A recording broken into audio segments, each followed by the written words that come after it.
Haay kabajamtoota fi jaalatamtoota hordoftoota kiyyaa akkam jirtu nagaa waaqayyo bakka jirtanitti isiniif haa baay'atu hordoftoota kiyyaa isiniin jedhaa viidiyoo kiyya jalqaba ilaaluudhaan dursa please follow public share godhaa jechuudha. Har'a wanta ajaa'ibaa wanta yoomiyyuu mudannoo kana yoomiyyuu dagachuu hin dandeenye tokkoon isinitti hima jechuudha. Mudannoo kiyya maatiin kiyya hin beekanii har'a baasee miidiyaa irratti zirgiffif ishii gochuuf hin deema jechuudha. Waggaa 3 guutuu baadhee bakka amma waggaa 3 ji'a meeqan baadhee har'a baasee odeessuuf ni jechuudha. Kaniin odeessuus immoo viidiyoo kana yoo obboleettii kiyya obboleessi kiyya biyya Arabaa keessa jiru biyya keessa jiru dafanii wanta argan dafanii warra murteessan hin fayyada hojjette koppiliinkii sheerii laayikii godhii jechuudha. Yoommoo inan fayyadu obbolaa kiyya sin fayyadu jette iskrool godhii an nama 100 keessaa nama tokko hin fayyada nan beeka. Kanaaf abbaa sana yoo fayyade lubbuu isaa oolche ittan gammadaa jechuudha. Maaliidhanis hojjettanii mudannoo na mudatee jechuudha. Icciitii viidiyoo kanaa kan beeku yeroo sanaaf kaadhimaa kiyya yeroo ammaa abbaa warraa kiyyaa fi obboleessa kiyya tokkicha malee icciitii viidiyoo kanaa fi wanta kana namni beeku hin jiru hanga oolaa jechuudha. Innis maalidha jettanii gadi baasii jettanii ariifachuu dandeessu. Viidiyoo isaa asirra isinii ka'a jechuudha. Garuu viidiyoon kun waan dheeratuuf kutaa lammaffaadhaan yoo itti isinii deebi'e malee daqiiqaan yeroo isin irratti dheerate iskrool waan gootaniif yaada namaa ta'uu hubatiin. Kanaaf kutaa lammaffaadhaan itti isinii deebi'a jechuudha yoo barbaaddani. Maaliidhaan seetanii anaa jechuudha bara 2015 ji'a maarchii keessa akka kan faranjiitti bara 2023 ji'a maarchii keessa gara Itoophiyaa galuudhaaf an ofii kiyyaa jechuudha. Viidiyoon kun anaadha. Viidiyoon amma argaa jirtan kun jechuudha. Achi maaltu ta'e seetanii maaltu na mudate seetanii dubartiin kiyya jechuudha. Dhugaa rabbi dubbachuuf guyyaa gaafa tokko ishiidhaan ala gadi ba'ee waa bitadheen beeku. Isan biyya galuuf wallaahi inni irraa na jajadha. Yoo suuqii nageessite ishee suuqii nageessaa hin ba'u kophaa kiyya jechuudha. Tun gadi ba'inaan jettee nan sodaadhan. Na achi maaltu na mudate qulfii manaa kan qabu dubartiin aan bira hojjedhu hojii oolti. Ana qofatu jira.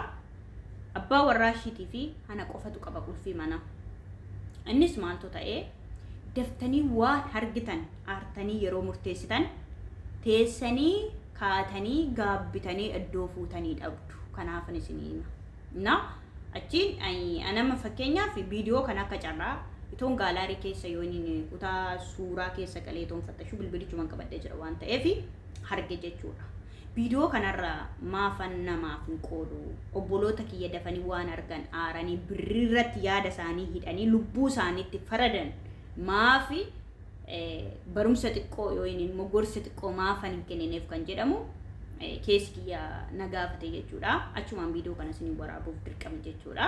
Innis maal ta'e an galuudhaaf turtii waggaa 5 booda armee kiyya galee arguudhaaf maatii kiyya hundumaa yaadee galee arguudhaaf gammachuu guddaa keessa jira. Mi'a kiyya ergadheera.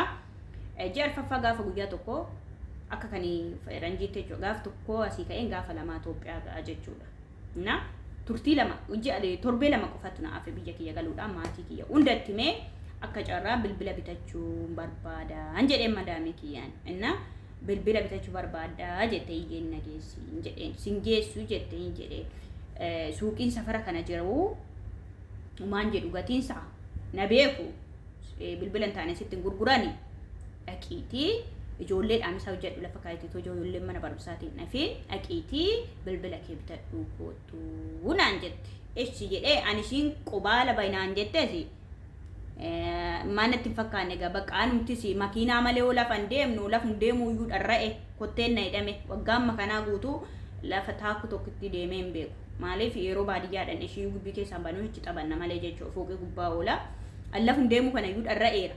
Annaa tole jedhee gaggabee anoo koo nafa misaa kiyya hojjedhee maalan godhaa uffata kiyya uffadhee bilbila fudhadhee birrii kiyya fudhadhee maalan godhe balbala kiyya ziggitti godhee liiftii seenaa yookiin osoon sora keessa seenaa. yeroo nu sun sore keessa seenu qulfiin harka hin jiru. Qulfiin balbala. Namichi hin jiru. Eessa jira? Kaanaadaa. Dubartiin an biroo jedhu qulfiin qabdu. Lafti kun na liqimsuu dide samiin kun as ol fudhachuu dide maalaan godhaan jedhe. Inni jitu immoo dubartiin kiyyaa illoltu cubbuudha dhugaa waaqayyoon isiniin jedha illoltu achi maalaan murteessee itti dawwale. Baarri irratti waayifaan naan dhufee itti dawwale madaamoo akkas maalaan godha. Bakka rakkoon qabu makiinaan waamaa jette. Zabanyaan jira shufeerri jira. Makiinaan waama jettee makiinaa waamtee makiinaan innaa dhufu ijoollee warri korshinaashinii hojjetan hin beektu. Isa waan akka yani qodaa wayii akka laastikii wayii waan dhagaa keessa kakkaanee ol babbaasan qaba iddoo kaanitti jechuudha. Namichi makiinaa kana fidee kun akkuma amma argaa jirtan kana gamadii yooyiniin immoo ishee akka suduuddee ittiin taphatanii wadaroo malee hin qabu. Achiin zabanyaan bayi jennaan namichi nama ishiin birri kanfaltee fidde makiinaa dubartiin kun. Iddoo hojii jirti ofiisitti bira hin jirtu achi bayi jennaan maal jedhee fooqii tokkoffaarra ga'eetu ani darajaa fooqii afuraffaarraan hojjedha. Tokkoffaarra ga'eetu lafti naa maree na buusaa jedhe shufeera jedhan shufeerri lammaffaarra ga'e u'uu na buusaa jedhe maalan godhe abbaan makiinaa dhaabate nan deema jedhe hin deemtaan jedheen jedhe ani immoo dubartii kan harkaa qabadheen gala jedhee kan walitti qabadhe doolaara 2,000 harkaa jira. Maaltu sammuutti na dhufe? Bakka wayne birrii koo nyaatameen jedhe. Baarriin sun cabeera taanaan birrii kiyya kan hin arganne beeka. Baarriin qaaliidha. Itti fufee hojjechuuf na fuuldurallee dhumne ani biyya galuuf sardamaan jira waan ta'eef. Yoo fudhatan itti fufee namni hojjetu? Waggaa 5 nan taa'e.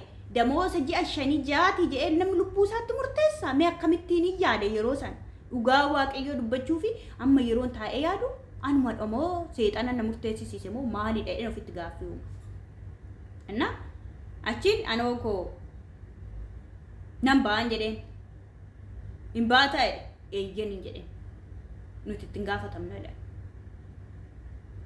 Zimmu jedheen nan ba'an jedheen yaa waaqayyoon jedhe yoo dhugumaan haadha kiyya yaade maatii kiyya hundumaa ija kiyyaan arguudha yaade yoon amman jedhe ga dhaabbadheen qomu kiyya garaa kiyya keessatti gunguma tolli oliin wadaricha qabatiin jechuudha.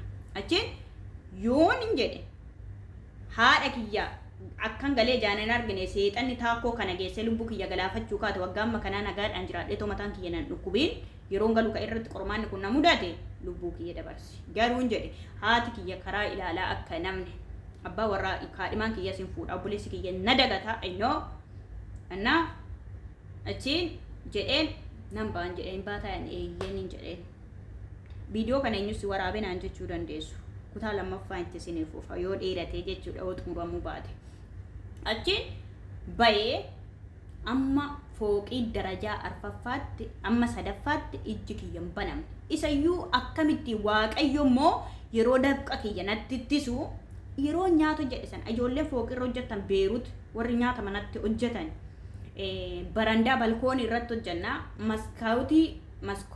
maskootii baneen ture nyaata jedhee xumureen baneera yeroo nyaata jedhu sana shittaan manatti akka hin galle maskootii sana baneen hojjedhaa hin cumne otoon isa cufe kalaas doolaarri 2,000 kiyya daaraa botoroo taatii jechuudha. Narraa fudhatu jedhee yaada gaanii fudhatu hin dhiisu waaqayyotu beeka. Achi amma dhaqee darajaa sadaffaarra ga'utti ija kiyya hin bananne dhaqee yeroon arfaffaarra ga'u jechuudha. Maali akkan isiniin jedhu beeku viidiyoon kun dheerataa kutaa lammaffaadhaan itti isinii fufaa like share follow na gochuudhaan na hordofaan isiniin jedha kutaa lammaffaadhaan itti isinii deebi'a baay'ee waan dheeratuu fi nama tokko hin fayyada jedhee yaada yoo isin fayyade sheerii koppiliinkii godha kutaa lammaffaan itti deebina.